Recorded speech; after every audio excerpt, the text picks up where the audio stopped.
자, 우리 오늘 디모데후서 강해는 1장 1절부터 9절까지 있는 말씀을 가지고 내 기쁨이 가득하게 하려 함이니 라는 주제로 우리가 하나님 말씀 듣도록 하겠습니다. 영어로는 That I may be filled with joy 라고 제목을 했고요. 우리 하나님 말씀 같이 볼게요. 제가 한 절 읽고 여러분도 한 절 읽고 교독하겠습니다. 마지막 9절은 우리 함께 봉독합니다.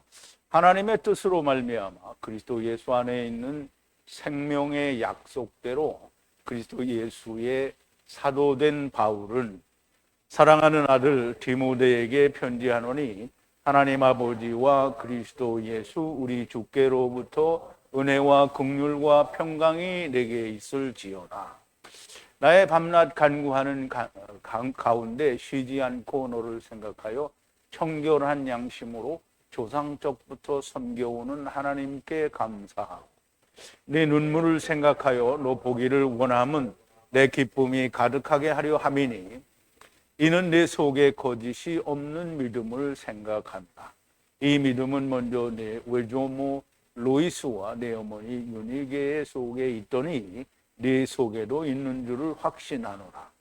그러므로 내가 나의 안수함으로 네 속에 있는 하나님의 은사를 다시 부릴 듯하게 하기 위하여 너로 생각하게 하노니 하나님이 우리에게 주신 것은 두려워하는 마음이 아니요 오직 능력과 사랑과 근신하는 마음이니 그러므로 내가 우리 주의 증거와 또 주를 위하여 갇힌 자 된 나를 부끄러워하지 말고 오직 하나님의 능력을 쫓아 복음과 함께 고난을 받으라. 하나님이 우리를 구원하사 거룩하신 부르심으로 부르심은 우리의 행위대로 하심이 아니요 오직 자기 뜻과 영원한 때 전부터 그리스도 예수 안에서 우리에게 주신 은혜대로 하심이라. 아멘. 우리 잠깐 기도하겠습니다. 우리를 모두 다 데리고 오시고 또 데리고 오셨으니 하나도 버림이 없이 다 데리고 가시는 하나님이신 우리 아버지께 감사와 찬송과 영광을 돌립니다. 우리가 이 땅에 와서 하나님을 알고 또 하나님을 증거하고 전하는 일을 하는 모든 사도와 또 제자들과 또 사도 바울과 디모데와 모든 하나님의 사람들 가운데 하나님이 역사하시고 일하시는 것을 저희들이 보고 배웁니다. 그 중에 특별히 하나님께서 이방인을 위하여 크게 사용하셨던 사도 바울이 이제 로마에서 순교하기 직전에 자기의 사랑하는 아들이요 하나님의 아들 된 디모데에게 유언 비슷하게 마지막 당부의 말을 남긴 디모데후서를 우리가 공부하게 됩니다. 아버지 하나님, 하나님께로부터 맡은 일을 그 끝을 향하여 자기의 내비시는 조금도 아끼지 아니하고 달려갈 길을 달려간 사도 바울이 죽음을 앞두고 가진 그 마음과 생각을 또한 우리가 생각해 보게 됩니다.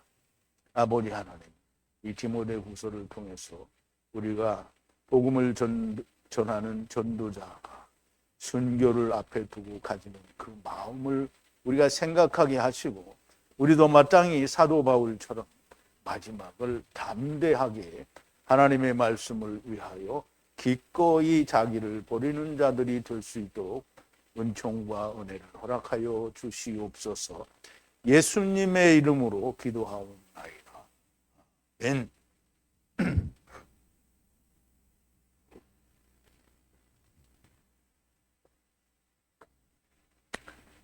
자, 이제 이 디모데후서는 사도 바울이 생에 지금 살아있는 동안에 쓴 마지막 성경 서신이죠. 디모데에게 쓴 서신이죠. 사도 바울이 처음에 사도행전에서 로마의 감옥에 갇혔을 때에는 자유로워서 사람들이 이무이로 찾아오고 말씀을 증거하고 전하고 이렇게 했는데요. 중간에 아마 그 석방일이었던 것 같아요. 그런데 나중에 다시 옥에 갇히게 됩니다. 그런데 다시 옥에 갇힐 때에는 여러 가지 범죄 혐의점이 있어서 이제 로마에서 잡았는데요. 정확하게는 알 수 없지만 하나님의 나라를 증거하고 하나님의 나라가 도래한다고 하니까 로마에서는 로마가 있는데 왜 다른 나라가 성립이 되느냐라는 그런 측면에서 아마 사도 바울을 로마의 대적자, 반역자로 취급을 했던 것 같고요. 그래서 물론 제 생각이 틀릴 수는 있는데요. 어쨌든 로마에서는 사도 바울을 사형시키기로 결정을 했습니다. 그래서 두 번째 감옥에 갔을 때에는 지하에 어두운 데 사슬에 묶여서 그렇게 감옥 생활을 하고 있는데 여러 사람들이 찾아오기도 했고요. 또 여러 사람들이 떠나기도 했습니다. 왜냐하면 사도 바울은 이제 곧 죽을 거기 때문에 이제 실망을 하고 떠난 사람들도 있고요. 또 그렇지만 여전히 끝까지 사도 바울을 위로하고 자기도 같이 매를 맞아서 죽었던 사람도 있는 것으로 보여집니다. 어쨌든 디모데후서는 주후 66년에서 67년경에 기록이 되었다라고 하는데요. 사도 바울이 67년에 그 선교한 걸로 이해를 하게 될 때 바로 직전에 기록한 책이다라고 그렇게 볼 수가 있습니다. 이 유언을 쓰는데, 즉 다시 말하면 하나님의 말씀을 기록하는 거지만 유언을 쓰는데 가장 자기에게 가까웠던 아들과 같은 디모데에게 그 유언 비슷한 책을, 서신을 보낸 것으로 그렇게 보여지고요. 또 디모데에게는 정말 많은 걸 기대하고 많은 걸 맡겼던 사람이기 때문에 디모데에게 이런 편지를 쓴 것 같고요. 핍박과 고난 가운데서 믿음을 잃지 않고 오히려 디모데 안에 믿음과 복음 그리고 거기에 대한 열정을 끌어내서 그래서 더 환난과 그 어떤 고난이 올 때 더 열심히 하게 하기 위해서 아마 이 글을 쓴 것으로 그렇게 보여집니다. 특히 많은 사람이 자기의 죽음 앞에서 자기를 버린 것을 생각하고 아들 같은 디모데를 더욱 생각했었던 것 같습니다. 간절히 보기를 원했어요. 그런데 간절히 보기를 원했지만 보지를 못하고 순교하였던 것으로 그렇게 보여지고요. 그 순교하기 직전에 쓴 편지인 것으로 그렇게 보여져서 이 전서보다는 물론 전서에도 사적인 그런 내용들이 적지 않아 있었는데요. 전서보다는 이 후서에 개인적인 얘기가 상당히 많이 들어있는 것이 사실입니다.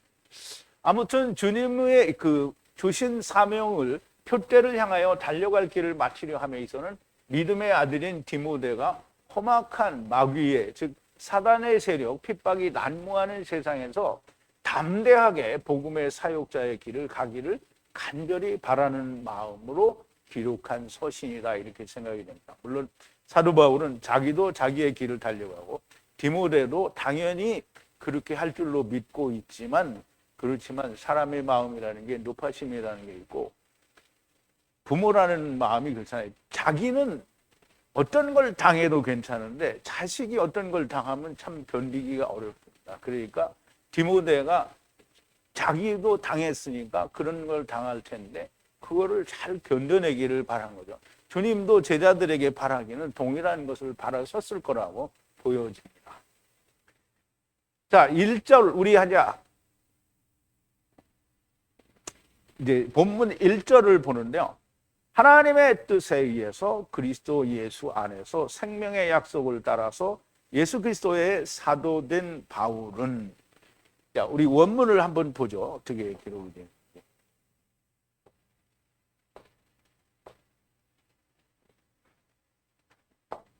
자, 우리가 이제 이걸 그냥 읽을 때 하나님의 뜻으로 뭐 이렇게 쭉 읽고 한국말로 그냥 그렇게 이해를 해서 이게 뭐 그렇게 다가오는 대로 느껴버리면 그러면 이제 하나님의 말씀을 다 버리는 게 돼요. 자, 바울인데요. 바울이 누구냐면 예수 그리스도의 보낸 사람이에요. 그러니까 주님 예수 그리스도가 보냈어요. 하나님의 뜻에 의해서 보냈어요. 그러니까 우리 하나님의 뜻이 뭔지를 알아야 되겠죠. 그래, 하나님의 뜻은 사람들이 생각하는 것처럼 내가 이 교회 다니다 이 교회다 가는 게 이게 하나님의 뜻인가 보다는 그런 하나님의 뜻은 아닌 거죠. 그리고 생명의 약속을 따라서 하나님의 뜻과 생명의 약속을 따라서, 근데 그 약속이 어디에 있냐면 그리스도 예수 안에 있는 생명의 약속이에요. 그럼 생명이 어디 있겠어요? 그리스도 예수 안에 있는 거죠. 자, 우리가 하나님의 뜻은 아들에게 주신 자와 아들을 보고 믿는 자들을 마지막 날에 다시 살리는 이것이다 라고 한 게 주님을 보내신 분의 뜻이기도 하고요, 하느님 아버지의 뜻이기도 해요. 우리가 생각할 때는 둘 다 같은 분이다 라고 생각할 수 있는데요, 그런데 조금 다르게 표현이 되어 있습니다. 먼저 되는 자와 나중 되는 자들을 구원하시는 하나님의 뜻을 말해요. 그래서 우리가 요한복음 6장 39절을 우리 한번 볼 텐데요. 자, 요한복음 6장 39절인데요. 이것이 그 나를 보내신 아버지의 뜻이다. 나를 보내신 아버지의 뜻이에요. 그것이 뭐냐면 주신 모든 것을 누구에게? 나에게, 주님께 주신 모든 것을 그들로부터 아무것도 멸망하지 않고 그들을 다 다시 살리는 거예요. 언제? 마지막 날에 다 살리는 거예요. 그러면 여기는 아버지, 즉 주님을 보내신 아버지가 누구에게? 주님에게 주신 모든 것이에요. 그럼 이제 우리가 아담은 오실자의 표상이라는 말을 이해할 수 있어야 성경이 이해가 됩니다. 아담은 오실자의 표상이다라는 말이 이해가 안 되면, 표상이라는 말은 디포스라는 말에서 꼭 도장이라는 말과 비슷한 말이에요. 도장은 여기 새길 때 거꾸로 새기죠. 그 찍으면 어떻게 해요? 하나가 되죠. 띄어버리면 떨어진 건데 이게 붙여놓으면 이게 딱 하나가 된 거예요. 그래서 예수님과 첫사람 아담은 딱 붙어야 이게 온전한 게 되는 거예요. 떨어지면 안 되죠. 그래서 딱 붙어요. 그게 디포스라서. 그런데 헬라어로는 그거를 음각, 우리가 말하는 요철이죠. 요철은 하나가 이렇게 파이고 하나는 거기 들어가서 딱 맞는 걸 말하는 거예요. 그러면 예수님과 오실자의 표상이신 첫사람 아담은 그런 관계라는 말이에요. 둘이 하나가 돼야 되는 관계예요. 그러므로 주님과 첫사람 아담은 같은 분인 거예요. 그래서 주님께 주셨다 그러면 첫사람 아담에게 주신 거라는 얘기가 돼요. 근데 그들로부터 아무도 멸망당하지 않고, 그리고 그들을 다 어떻게 다시 살리는 거예요. 누가? 마지막 날 안에 주님이 다시 살리는 거죠. 자, 이제 요한복음 6장 40절로 가는데요. 그런데 이제 조금 달라요. 이것이 뜻이에요. 나를 보내신 이의 뜻이에요. 보내신 이의 뜻. 그와 같이 아들을 보고 아들을 보고 그를 믿는 모든 자를 영원한 생명이 가지게 되는 거예요. 영원한 생명을 얻게 되는 거죠. 그리고 생명을 얻어요. 먼저 얻는 거예요. 내가 그들을 다시 살리는 거예요. 언제? 마지막. 그럼 이제 39절과 40절 분명히 다릅니다. 나를 보내셨어요. 그러면 나를 보내신 아버지고, 여기는 그냥 보내신 거예요. 그냥 아버지는 다 데려가는 거예요. 근데 나는 뭐예요? 보내셨잖아요. 그러면 보냄을 받았는데 보내신 자를 믿는 거예요. 보내신 그를, 아들이 하나님이 보내셨잖아요. 그러면 그 아들을 믿는 거예요. 그러면 이제 예수님이 하나님의 아들로 유대 나라에 오셨잖아요. 근데 유대 나라에서 그 예수님을 하나님의 아들로 믿는 거예요. 그러면 뭐가 있어요? 영원한 생명이 있는 거예요. 그러면 영원한 생명이 있으니까 주님이 마지막 날에 다시 살리는 거예요. 그럼 이제 여기서 마지막 날과 앞에서 요한복음 6장 39절에서 얘기한 마지막 날은 시간에, 우리가 볼 때는 시간의 차이가 있어요. 그게 뭐냐면 주님의 공중재림과 지상재림의 차이가 있는 거예요. 그래서 야, 무슨 공중재림 있고 지상재림이 있냐 이렇게 말하는 사람들이 혹 있을지 모르는데요. 분명히 차이가 있습니다. 다른 거예요. 그래서 우리가 반드시 그걸 좀 이해를 해야 되겠고요.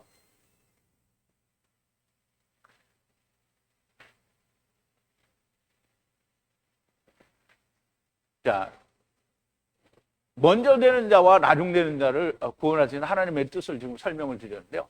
예수 그리스도 예수 안에 있는 생명의 약속을 따라서라고 했어요. 예수 그리스도 안에 뭐가 있다고요? 생명이 있어요. 예수 그리스도 안에 있는 생명의 약속을 따라서 보내심을 받은 자. 그러면 이제 생명의 약속을 가지고 보내심을 받으니까 그 아들을 믿는다라고 하는 말은 그 아들 안에 생명이 있는 걸 믿는 거예요. 그래서 생명의 약속이니 아들을 보고 믿는 자는 영생을 따라서 예수 그리스도의 사도, 즉 보냄을 받았다는 거죠. 보냄을 받은 자라는 건데요. 주님도, 자, 이제 우리가 이거 잘 알아야 돼요. 제자들이 사도죠. 사도 바울도 사도예요. 그러면 예수님은 사도가 아니에요? 예수님도 사도예요. 왜? 아버지가 보내셨잖아요. 그러면 이제 우리가 사도라는 말은 제자들이나 사도 바울이나 주님을 꼭 만난 사람에게 써야 된다는데 그 말은 사람들이 자기들은 주님을 만난 적이 없기 때문에. 근데 나도 주님을 만났잖아요. 그러면 나도 사도죠.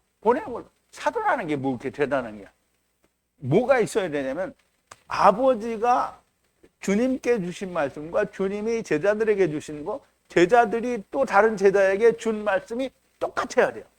그래야 성령도 거기 가시고요. 똑같지 않으면 중간에서 끊어지는 거예요. 그래서 똑같아요. 그러니까 자기들은 스스로 목사라고 말하고 사도는 아니다라고 말하는 그 자체가 자기들은 하나님 말씀이 없다는 거예요. 성령님도 없다는 말을 하는 거예요. 자, 주님도 아버지께서 보내신 자요. 제자들과 바울도 아버지께서 주님을 보내신 것처럼 저들을 세상에 보내셨습니다. 그래서 이제 우리가 보죠. 최초로 보내심을 받은 자는 그리스도 예수입니다. 자, 요한복음 17장인데요. 내가 세상에 속하지 아니함 같이 저희도 세상에 속하지 아니하였삼나이다. 저희를 진리로 거룩하게 하옵소서. 아버지의 말씀은 진리니이다. 아버지께서 나를 세상에 보내신 것과 같이 나도 저희를 세상에 보내었고 그리고 또 저희를 위하여 내가 나를 거룩하게 하오니 이는 저희도 진리로 거룩함을 얻게 하려 함이니라. 내가 비옵는 것은 이 사람들만 위함이 아니요 또 저희 말을 인하여 나를 믿는 사람들도 인함이니. 근데 이 말이 굉장히 중요한 말인데요. 사람들은 그냥 교회 다니면 다 그렇게 된 줄로 알아요. 그러니까 이 사람들만 위함이 아니요 저희 말을, 즉 예수님이 제자들에게 말씀을 주셨잖아요. 아버지가 주신 말씀을 준 거예요. 근데 그 제자들이 그걸 가졌어요. 근데 그 말을 인하여 나를 믿는 사람이잖아요. 그러면 그 말씀을 동일하게 가진 사람을 주님이 위해서 기도하는 거예요. 아버지께서 내 안에, 내가 아버지 안에 있는 것 같이 저희도 다 하나가 되어. 그러면 다 말씀이 있잖아요. 하나님의 말씀이 있고 성령이 오시잖아요. 그러면 아버지가 주님 안에, 내가 아버지 안에 있는 것 같이 저희도 그렇게 서로 안에 있게 된다는 거예요. 우리 안에 있게 하사 세상으로 아버지께서 나를 보내신 것을 믿게 하옵소서라고 그렇게 주님이 하나님께 기도한 걸로 너무나 명백하게 아버지께서 주님을 보내신 것처럼 주님도 제자들을 세상에 보냈어요. 그래서 사도잖아요. 그러면 제자들을 보냈으니까 사도고 하나님도 주님을 보냈으니까 주님도 보냄을 받은 자예요. 그게 사도라는 말이에요. 그러면 하나님이 보내셨으면, 즉 하나님의 말씀과 성령으로 보내심을 받았으면 어떻게 해요? 보냄을 받은 자죠. 특히 사도라는 무슨 직책이 따로 있는 게 아니에요. 하나님의 말씀을 가지고 성령으로 보냄을 받았으면 보냄을 받은 자예요. 그걸 무슨 목사나 무슨 의사나 박사나 뭐처럼 어떤 직함으로 이용을 하려고 하니까 특별한 것처럼 되는데 보냄을 받은 자예요. 보냄을 받은. 그러므로 보내심을 받은 자, 곧 아들을 보고 믿는 자는 영생인 거고요. 아버지의 보내신 아들을 믿지 않는 자는 그냥 첫사람 아담에게 주신 자들이고요. 그러므로 그냥 세상에 삼켜지는 날 다시 돌아가게 되는 겁니다. 이것을 둘째 사망이라고 말을 하는데요. 사망은 세상에 대하여, 즉 하나님을 떠난 사망에 대하여 죽는 거기 때문에 생명이 된다. 그래서 둘째 사망은 죽었는데 뭐 또 죽냐 이렇게 얘기하는데요. 세상에 대하여 죽는 것을 말합니다. 자, 2절인데요. 사랑하는 아들 디모데에게 하나님 아버지로부터 그리고 그리스도 예수 우리 주님으로부터 평화와 자비와 은혜가 있을지어다.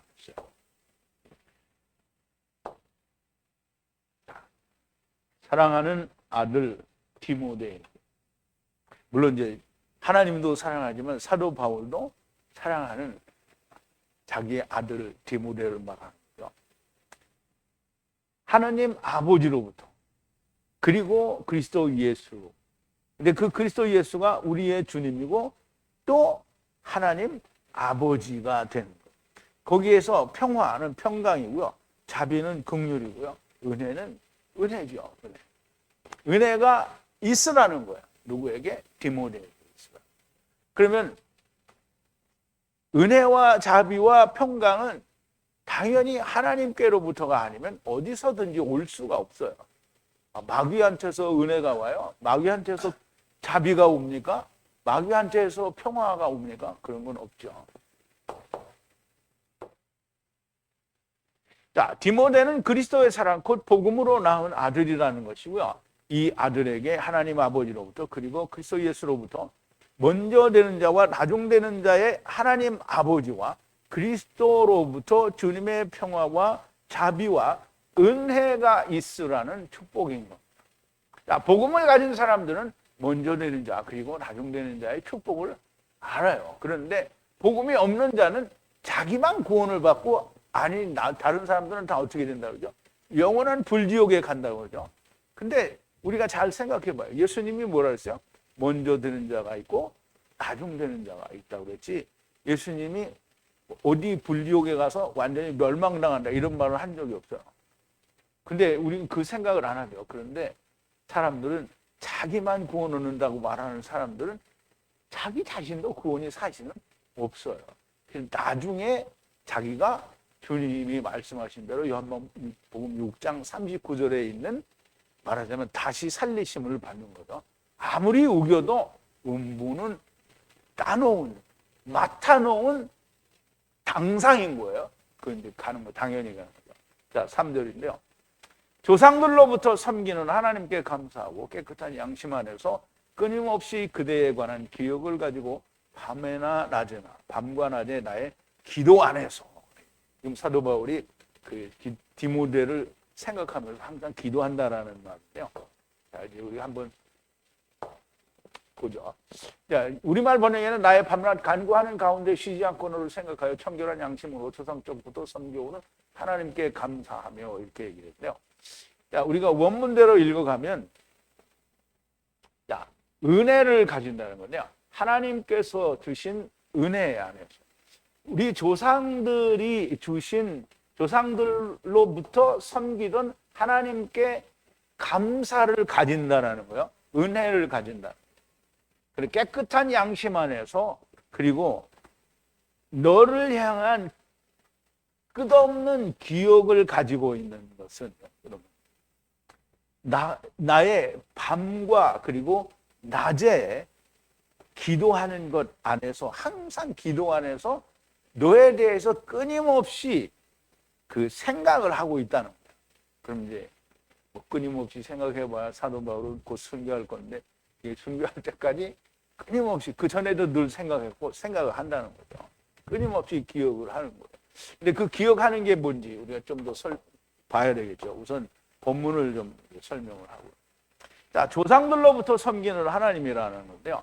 모든 이의 하나님이시고요. 깨끗한 양심 안에서 끊임없이 너에 대한 기억을 갖고 그 디모데에 대한 기억을 가지고 밤과 낮에 기도 안에서 로마의 감옥에 갇혀 죽기 직전에 조상의 하나님께 디모데를 끊임없이 생각하면서 밤과 낮으로 기도를 하는 거고요. 습기 찬 어두운 컴컴한 지하 감옥 속에서 죽음을 앞두고 사랑하는 아들 디모데를 생각하면서 그의 기도 안에서 간절히 바라는 게 있다라는 거죠.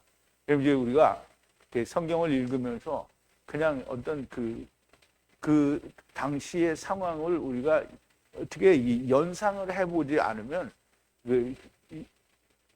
사도 바울이 쓰는 글을 쓰는 그 심정을 우리가 헤아릴 수가 없어요. 그래서 그 감옥이라는 게 그렇잖아요. 우리가 그냥 감옥에 있다 나왔다 그러면 감옥에 들어가면 어떤 일이 있는지 모르잖아요. 근데 감옥에 들어갔다 온 사람은 누가 감옥에 갔다 왔다면 거기서 겪은 일에 대한 걸 전부 생각을 하잖아요. 이 사람이 감옥에 들어서 이런 일을 겪고 왔다라는 걸 다 알잖아요. 근데 이제 우리는 직접 가보지 않으니까 알 수 없지만 다른 사람들이 적어놓은 그 감옥 생활에 대해서 우리가 생각을 하면 사도 바울이 처음에 갔었을 때는 자유로웠다고 했잖아요. 근데 두 번째 갔을 때는 이게 사형을 받아놓고 있는 거니까 간수들도 그렇게 관심을 안 둬요. 살아도 상관이 없고 죽어도 상관이 없는 거예요. 사형수니까. 근데 누가 면회 오면 어떻게 해요? 귀찮지요. 그러니까 면회 가면 두들겨 맞는 거야. 그러니까 오네시보로라는 사람이 바울을 찾아 면회 갈 때 엄청 두들겨 맞았대요. 그래서 두들겨 맞다가 죽은 것 같아요. 너무 맞아서. 자, 이제 어쨌든 그 습기 찬 감옥에서 쇠사슬에 묶여가지고 죽음을 앞두고 자기는 가지만 이제 디모데가 세상에서 자기가 당했던 그런 모든 고난을 또 똑같이 받을 생각을 하니까 마음이 너무 간절한 거예요. 자, 4절인데요. 너의 눈물을 기억하면서 너를 보기를 열망하는 것은 그 같은 기쁨을 채우기 위함이라. 자, 우리 또 한번 본문을 보죠. 너를 아이도는 안다 또는 본다라는 말인데요. 여기서는 보기를 해요. 너를 보기를 갈망하는 것은 너의 눈물을 내가 기억을 하고 그리고 그 눈물에 대한 기쁨을 채우기 위함이다 라는 말인데요. 그럼 이제 사도 바울이 참 이루어질 수는 없지만 디모데를 보기를 진짜 간절히 원했던 것 같아요. 주님의 복음을 위해 자기의 내피시를 조금도 귀한 것으로 여기지 않는 사도 바울도 원치 않는 죽음을 앞두고 사랑하지만 고난과 환난 가운데 있는 믿음의 아들을 보고 더욱 격려하고 힘을 내게 하고 싶고 또 만남의 기쁨을 채우고 싶지만 열망만으로 기도 안에서 만난 것 같은 기쁨을 채우려 하는 건데요. 그렇게 하기 위해서는 디모데 안에 있는 하나님이 받은 은혜, 선물, 성령님의 그 역사가 불일듯하게 일어나게 되기를 바라는 거예요. 그런데 이제 그걸 이야기하기 전에 5절에는 그 디모데 안에 있는 믿음에 대한 그 위로를 하게 됩니다. 내 안에, 디모데 안에 진실한 믿음을 받은 것을 생각합니다.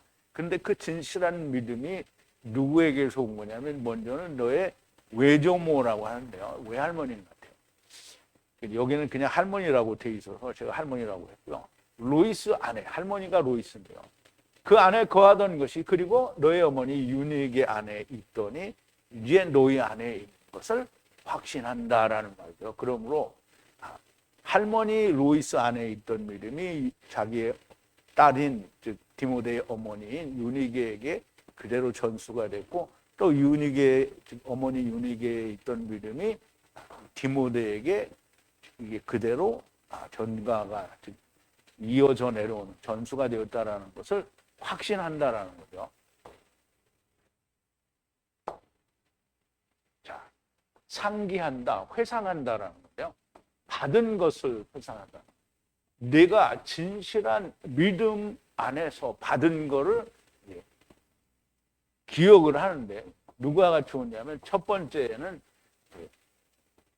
너의 할머니 로이스에게 그리고 너의 어머니 유니게에게서 거주하던 믿음이 너에게 왔다는 거예요. 너의 안에 그리고 그렇게 온 것을 확증한다는 거예요. 자기가 확실히 믿고 있다는 거죠. 그러므로 너의 믿음은 할머니 그리고 어머니 유니게로부터 하는데 어머니 유니게에 대해서는 할머니 로이스에 대해서는 그렇게 성경에서 설명이 없어요. 그런데 어머니 유니게에 대해서는 사도행전에서 한 번 얘기를 하죠. 디모데의 어머니는 유니게인데요. 믿는 여자요. 그런데 남편은 아버지는 헬라인이라 이렇게 있어. 근데 믿는 여자는 사실 그 유대 나라에서 예수를 믿으면 바로 핍박이죠. 파문돼요. 이스라엘 남자하고 결혼할 수 없어요. 그러면 유니게가 헬라인 남편을 얻었다는 거는 이 사람이 미남을 찾아서 갔다 이게 아니고요. 엄청 핍박을 받아서 그렇게 헬라인은 핍박 안 하잖아요. 그러니까 그렇게 결혼했다라는 우리가 그 생각을 가질 수 있고요. 그럼 유니게는 완전한 그리스도 안에 믿는 여자라는 걸 우리가 확신할 수 있는 거죠. 자, 디모데 안에 거짓이 없는 진실한 믿음을 받은 것을 생각하는데 이 믿음은 할머니 로이스 안에 있던 것이고 어머니 유니게 안에 있던 것을 네가 받은 것이라 생각한다라는 거예요. 할머니 로이스에 대해서는 별로 알려진 것이 없고 유니게에 대하여는 누가가 사도행전에 기록한 것이 전부입니다. 바울이 더베와 루스드라에도 이름에 거기 디모데라 하는 제자가 있으니 모치는 믿는 유대 여자요 부치는 헬라인이라. 디모데는 루스드라와 이고니온에 있는 형제들에게 칭찬받는 자니 바울이 그를 데리고 떠나고자 할 때 그 지경에 있는 유대인을 인하여 그를 데려다가 할례를 행하니 이는 그 사람들이 그의 부처는 헬라인인 줄 다 알미로라. 여러 성으로 다녀갈 때 예루살렘에 있는 사도와 장로들이 작정한 규례를 저희에게 주어 지키게 하니 이에 여러 교회가 믿음이 돋구어지고 그 수가 날마다 더한다. 여기 디모데는 그 더베와 루스드라는 갈라디아 교회가 있는 지역을 말하는데요. 거기에 갔을 때 디모데를 만났고요. 디모데는 더베와 루스드라 그리고 이고니온에 있는 형제들에게 칭찬을 받는 자라고 했어요. 형제들에게 칭찬받는 거지 거기에는 이방인들에게 칭찬받는 게 아닌 거예요. 그래서 그를 데리고 갈 때 이제 아버지가 헬라인이기 때문에 유대인들의 눈치를 봐서 할례를 행하게 했다라는 거예요. 그래서 여기는 모치는 믿는 유대 여자요. 그리고 부치는 헬라인이다라고 얘기를 했죠. 누가가 유니게에 대해서는 그렇게 설명을 했습니다. 자, 아무튼 디모데의 믿음은 믿는 유대인 어머니에게서 받은 것이라는 얘기고요. 자, 6절인데요. 어떤 원인에 의해서는 어떤 근거로 해서 무엇으로 인하여 너에게 어떤 변화가 있기를 바란다라는 그런 의미에서 원인이라는 말을 쓴 건데요. 너에게 생각나게 하니 나의 손으로 안수함에 의해 네 안에 하나님의 선물로 다시 불붙게라는 것입니다. 그럼 이제 우리가 원문을 한번 좀 보죠. 자, 어떤 것에 의해서, 그 어떤 원인에 의해서 너에게 다시 불을 붙이는 열성이 생각나게 한다는 거. 그럼 이제 그게 생각나는 게 뭐 때문에 생각나냐면 선물이에요, 선물. 무슨 선물?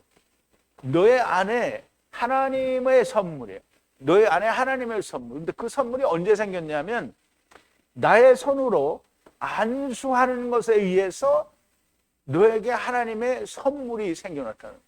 그러면 그 선물을 다시 생각나게 해서 마음에 불일 듯하게 하는 거예요. 믿음을 더욱 불일 듯하게 하는 거죠. 근데 이제 뭐 사도 바울이 그렇게 한다고 해서 잘 되는 것도 아니고요. 하나님의 성령께서는 늘 디모데 안에 항상 있겠죠. 그런데 이제 바울은 또 높아지면서 한 번 더 디모데에게 이 성령 받은 것을 기억을 하게 하고, 기억을 하게 하는 이유는 단 한 가지예요. 그 디모데가 뭐 실패할까봐가 아니고 자기가 당한 그런 모든 그런 핍박과 고난을 받게 될 텐데 그걸 이겨낼 수 있는 힘은 오직 성령님이 주시는 힘 그거밖에는 없다라는 얘기를 하려고 하는 거예요.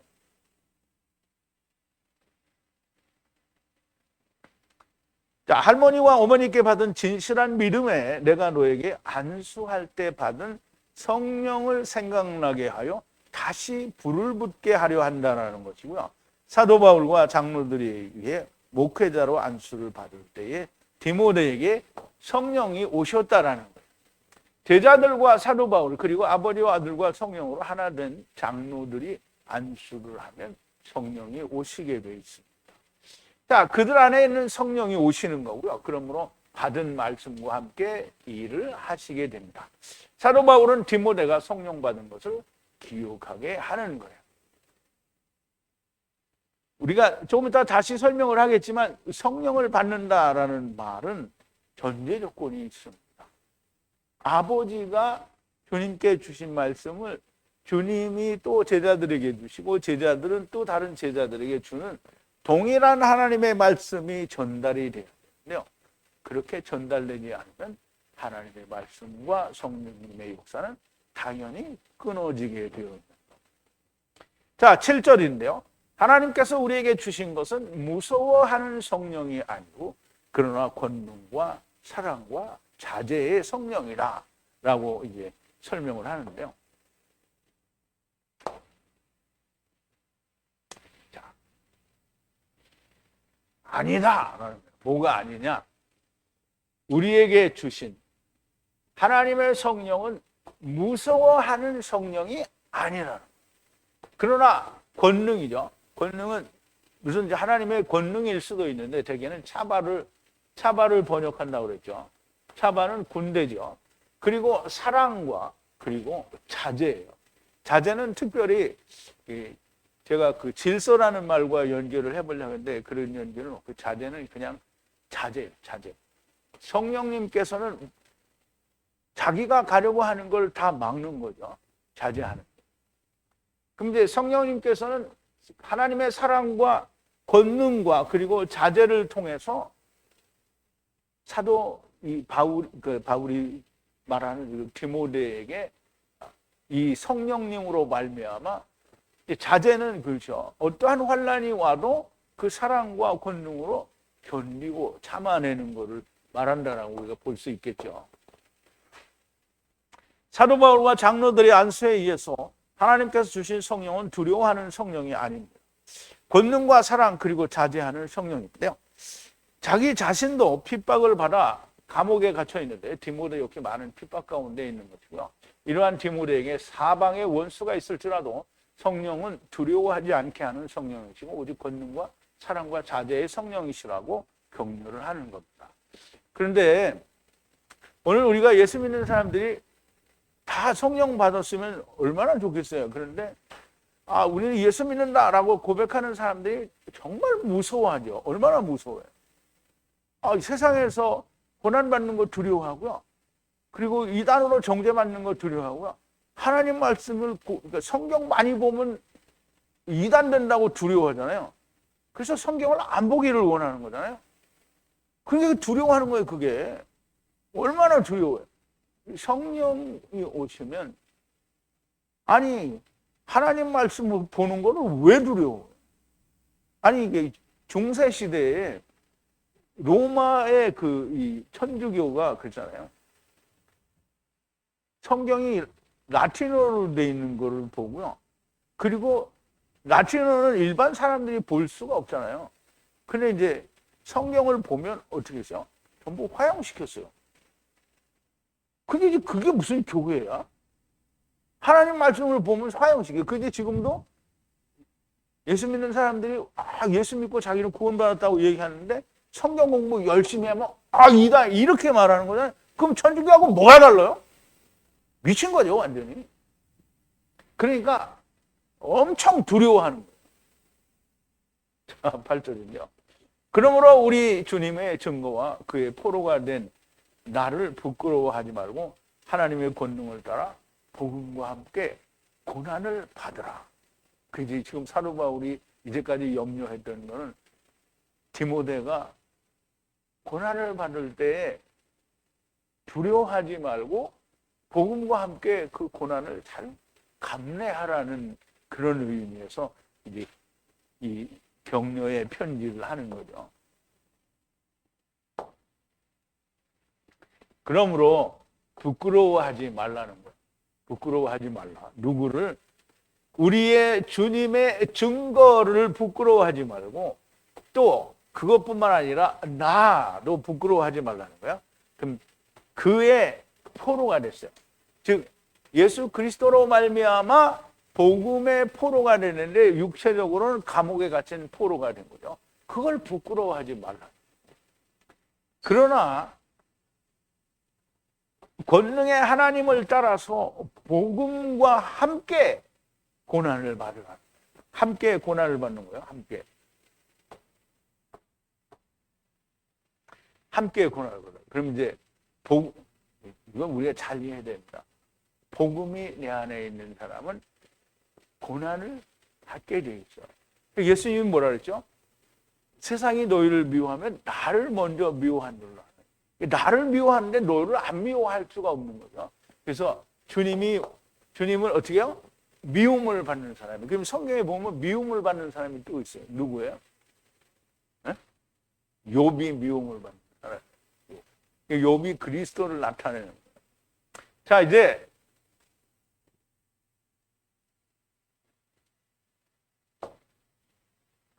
할머니와 어머니께 받은 진실한 믿음 위에 내가 너를 안수할 때 받은 성령을 생각하되 무서워하는 영 성령이 아니라 도리어 하나님의 권능과 사랑과 자제의 성령이시니 우리 주님의 증거와 그로 말미암는 감옥에 갇힌 나를 부끄러워하지 말고 하나님의 권능을 따라서 복음과 함께 너에게 오는 고난, 곧 모든 원수의 핍박을 이겨내라는. 자, 9절인데요. 우리를 구원하신 거룩하신 부르심으로, 부르심은 우리의 일을 따라서가 아니라 그의 질서를 따라 영원 때 전부터 그리스도 예수 안에서 우리에게 주신 은혜이십니다. 이 말이 참 깊은 의미가 있는 말씀인데요.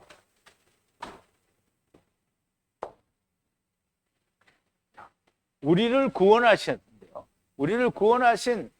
부르심의 그 부르심, 소명이라고 했는데요.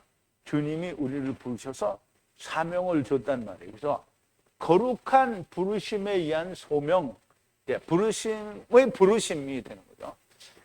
우리의 일을 따라서가 아니고, 지금 내가 일을 하기 때문에 부르심을 받아진 게 아니고요. 그러나 여기 목적, 진설병이라고 했는데, 이 진설병은 물론 따로 쓰는 말이 있기는 한데, 진설병은 어떻게 해요? 떡상 위에 6개씩 잘 진열을 하잖아요. 이게 진열한다라는 배치한다 또는 질서 있게 둔다라는 그런 의미를 가지고 있는데요. 그것을 따라서 우리에게 하나님의 은혜를 주신 거라는 거죠. 어디에서? 그리스도 예수 안에서. 언제? 영원의 때 앞에. 이게 이제 크로노스는 시간인데요. 영원의 때 전부터. 그러면 이제 세상이라는 것이 생기기 전부터 그 하나님이 보신 걸 얘기하는 거예요. 근데 우리가 그런 걸 예정이다 이렇게 말하는데 하나님의 말씀에서는 예정이라는 게 없고요. 하나님이 보신 거예요. 하나님은 다 보시잖아요. 보신 거예요. 자, 우리를 구원하신 거룩한 부르심으로, 부르심은 우리의 구원은 거룩하신 하나님의 부르심이라는 거고요. 그것은 우리의 한 일의 결과에 의한 것이 아니라 그의 곧 하나님의 질서대로 영원 때 전부터, 즉 코스모스도 아이온, 즉 영원이라고 말씀을 하시기 때문에 그 전부터라는 말은 코스모스 전부터라는 말이고요. 그 그리스도 말씀이고 그리스도 예수 안에서, 즉 기름 부은 구원자의 안에서라는 말인데요. 그리스도 예수라는 말은 구원자, 즉 기름 부은, 그러니까 이제 그리스도라는 말은 메시아라는 말이고요. 기름 부음 받았다라는 거고요. 예수는 구원하시는 자예요. 그럼 기름 부음 구원자 안에서라는 말은 처음 여호와와 나중 여호와 안에서 다시 말하면 하야 아세르 하야 안에서 우리에게 주신 은혜라는 겁니다. 제가 이렇게 설명을 드리면 여러분들은 이해가 되죠. 물론 이제 우리 보람자매는 잘 이해가 안 될지는 모르는데 눈이 졸리죠. 근데 어쨌든 우리 여기 있는 사람들은 다 이해가 잘 돼요. 근데 지금 처음 내 강의를 듣거나 유튜브에서 들으는 사람들은 저게 무슨 이상한 괴상한 소리야. 이해가 안 돼. 하야 아세르 하야가 뭔지 모르고요. 그럼 처음 여호와 나중 여호와가 뭔지 몰라요. 그러니까 못 알아듣는 거예요. 자, 모든 일의 결과는 하나님의 질서, 곧 반차대로 이루어지는 것이지 사람의 일을 했기 때문에 어떤 결과로 그게 나타나는 게 아니라는 거예요. 즉 우리가 구원을 받은 것이 우리의 행위 때문이 아니고 반차대로 이루어졌다. 이 반차대로 이루어졌다는 말은 하나님의 설계대로 이루어졌다라는 말인데요. 그래서 성경에 보면 마태복음에서도 얘기하는데요.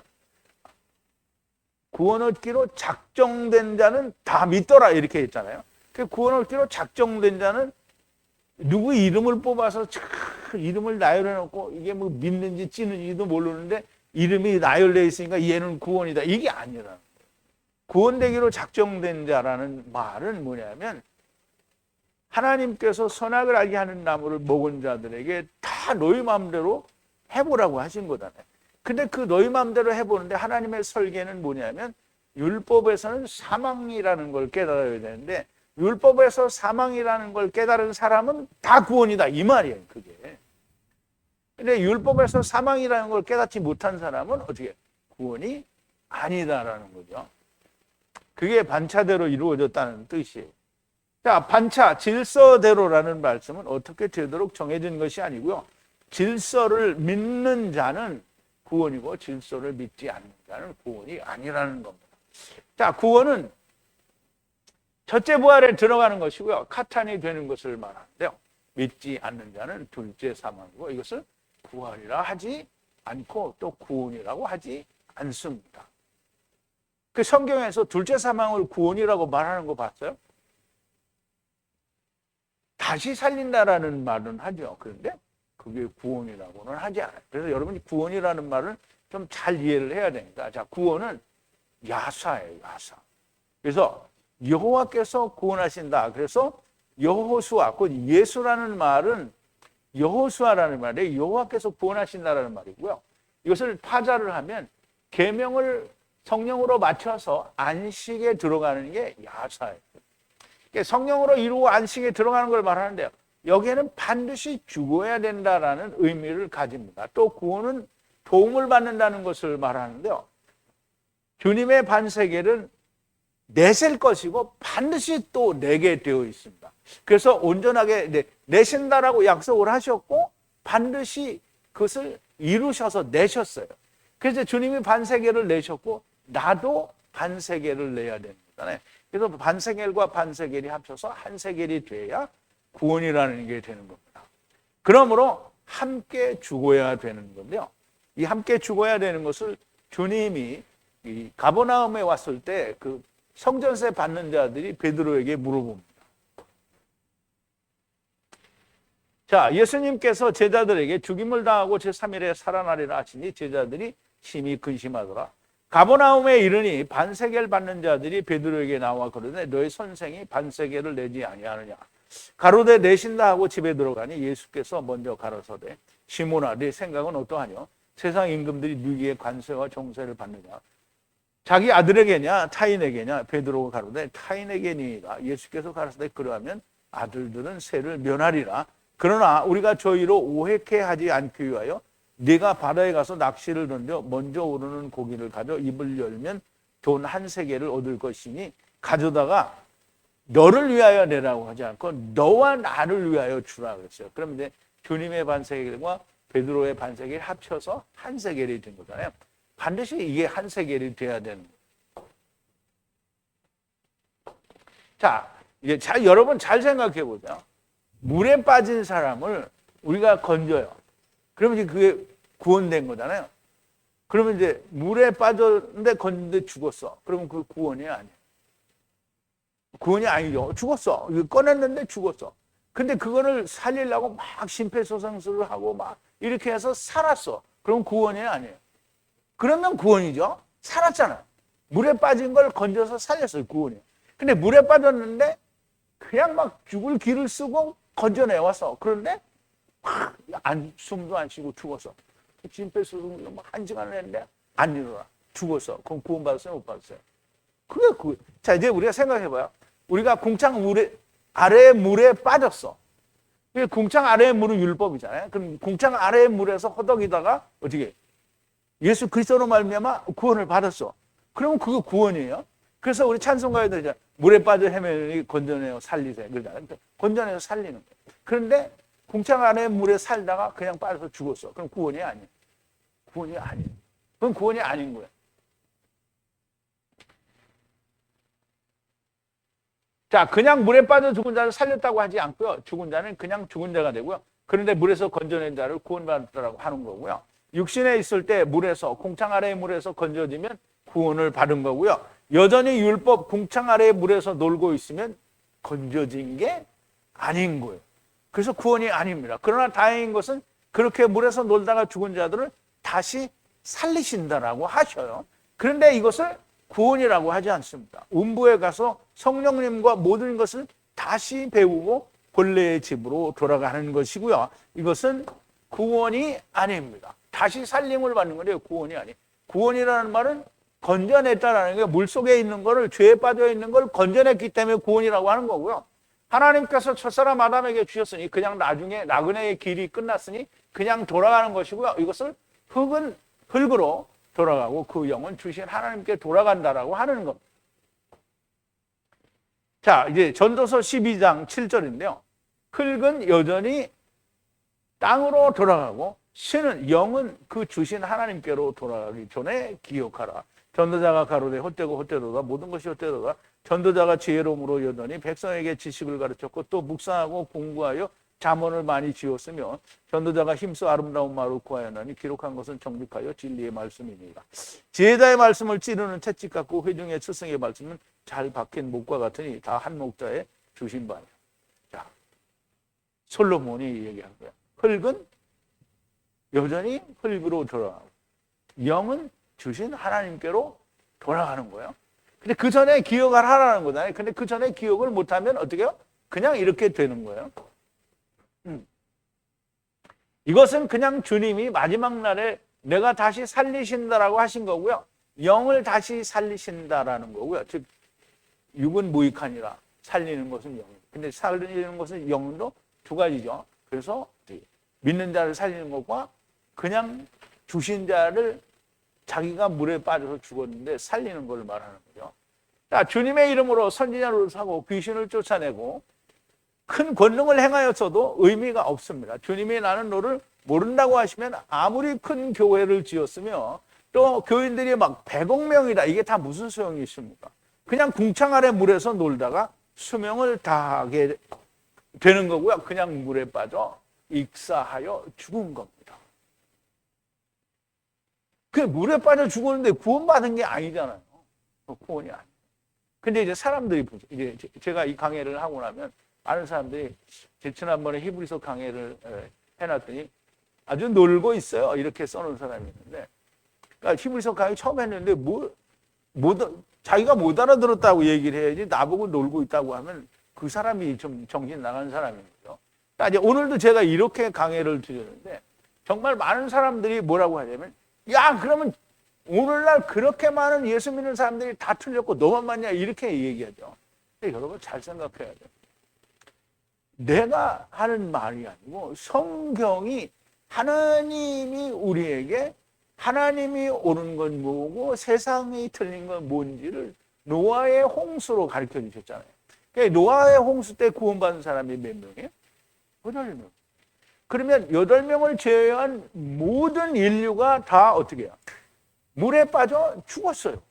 그러면 예수님이 마태복음에 분명히 얘기하시기를 인자가 재림하실 때에 노아의 때와 같다고 했어요. 그러면 그 노아의 때에는 뭐 지금처럼 그렇게 많은 인구가 있지는 않았겠죠. 그렇지만 그때와 같다고 하면 그럼 8명에 준하는 수준이 구원받는 자고요. 나머지는 어떻게 다 멸망이라는 거예요. 그러면 니네가 옳으냐, 이게 너만 맞냐 이렇게 하면 너만 맞는 게 아니라 하나님만 맞아요.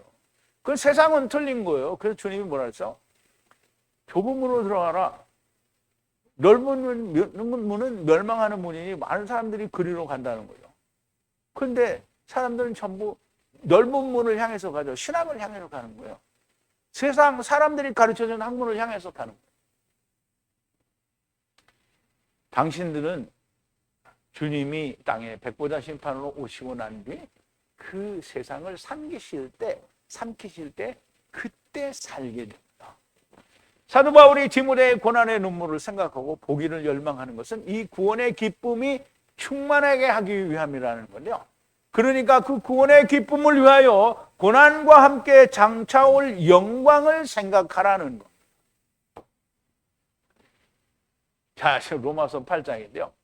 무릇 하나님의 영으로 인도함을 받는 그들은 곧 하나님의 아들이라. 너희는 다시 무서워하는 종의 영을 받지 아니하였고 양자의 영을 받았으므로 아바 아버지라 부르짖느니라. 성령이 친히 우리 영으로 더불어 우리가 하나님의 자녀인 것을 증거하시나니 자녀이면 또한 후사 곧 하나님의 후사요 그리스도와 함께한 후사니 우리가 그와 함께 영광을 받기 위하여 고난도 함께 받아야 할 것이니라. 생각컨대 현재의 고난은 장차 우리에게 나타날 영광과 좋게 비교할 수가 없다는 거예요. 그러니까 오늘도 진리를 들으면서 방구석에 처박혀 있지 말고 몸으로 자기의 받은 하나님의 진리의 말씀을 나타내는 사람이 되고요. 그리고 야 너만 옳으냐 이런 말 하지 말고 하나님이 옳고요. 노아 시대 때에 모든 인류가 다 틀렸던 것처럼 예수님이 인자에 오실 때에도 그렇다고 했으니까 당신들이 믿는 예수는 다 틀렸고 오직 성경 히브리어 원어 헬라어 원어에서 말씀하시는 하나님만이 옳은 것을 여러분들이 기억하시기를 바랍니다. 우리 기도하시겠습니다. 거룩하신 우리 아버지 하나님, 감사와 찬송과 영광을 돌립니다.